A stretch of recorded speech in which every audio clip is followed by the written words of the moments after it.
بچه ها نگاه کنیم. من الان الان من تو یک دوربینم. آره اینجا ولی نباس خانم رو باشه نباسه تو شما گوش ندید. خب نکنیم الان دوربین رو رام سلطان دوربین رو هم کنار خوب اصلا میرم اونجا. امروز قرار من رو خب. مربوط شا ویدیو گیر افتادتون کجا آباد بگیره. اگه دوست دارید من رو مربوط از یوتیوب این اسم کانال یوتیوب منو مربوط بشوید و میخواید تصویر روحام بس شما دوباره گوش ندید. خب نکن اگه میخواید تصویر روحامو ببینین برید تو کانال روحام. اگه میخواید تصویر منو ببینین برید تو کانال من. خب الان که هستی شما. خب آره برو بریم. 3 2 1 go. خب بریم. مربوط تو روحام در ناکجا آباد گیر افتادن اونا توی مرس عجیب و غریب و افتادن و نمیدن چیکار کنن و یک رادیو دست مهربوده و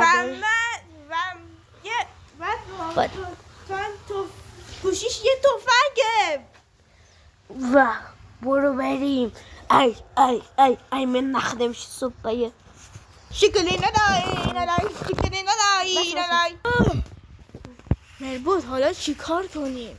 نمیدونم. من یادمه که یک ساعت پیش به رئیس زنگ زده بود که به دنبالم گفته که الان شما تو سزار مصر چیکار میکنی؟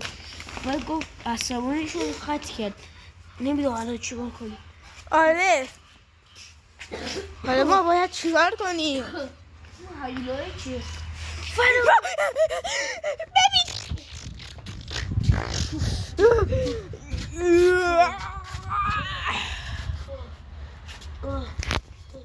دا میمیره باز چی شده؟ یه عجیب بود. برای اونجا بریم چی شده مربوط؟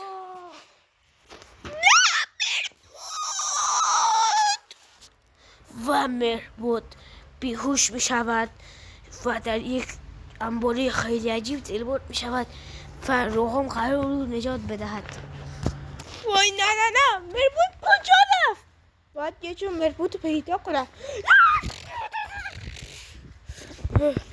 وای مربوط اونجاست. وای یک کفش اینی چه کفشه بذار بپوشم.